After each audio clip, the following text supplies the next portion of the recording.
Joining me live from London is the DUP MP Nigel Dodds. Mr Dodds, as we've just heard, this has been very traumatic news for one family, and there are many more out there. Yes, I mean, this is terrible, devastating and shocking news for the families of the victims, and it's come as a shock to everybody across Northern Ireland.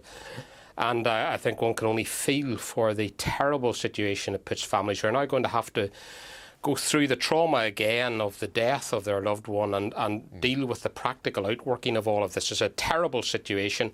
It's an appalling one, and that's why I raised it today in Parliament, both with the Secretary of State and asked the Prime Minister for some direct answers in response to the families who will now be affected. We've had the apology, but who is going to be held accountable for this?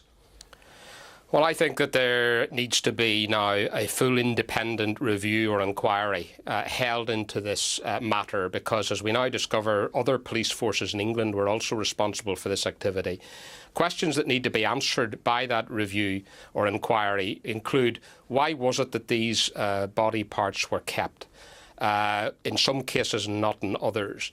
Why was it that the families were not told? After all, we had the Alder Hay scandal back in the late 90s when it was discovered that human tissue was being kept of children, and it was known when the legislation was changed in 2006 that there must be an issue, and yet nothing was done. And I think those are serious questions that we need answers for on the part of the grieving families. Will you be pressing for this inquiry?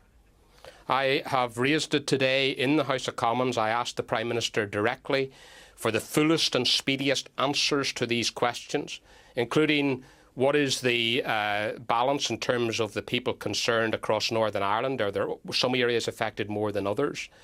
And I think it's important that the inquiry is held quickly, comes to very, very speedy answers, and gives those answers in the first instance to the families. And I will be holding the Prime Minister and the Secretary of State to account, because most of this, if not all of it, happened during the days of direct rule when the government at Whitehall was responsible. And what assurances are there that this will not happen again, do you think? Well, the legislation has now been changed, as we know, in 2006, which makes it illegal for human tissue and body parts to be retained. It is unconscionable, inexcusable, unpardonable that family members, even when it was legal, were not told that this was going on. And I am absolutely determined to ensure that this never happens again. The legislation has been changed, but we must have an independent, full inquiry review to ensure what were the mistakes, why it happened, and to make sure, concrete for the families in future, that this never happens again. Nigel Dodds in London.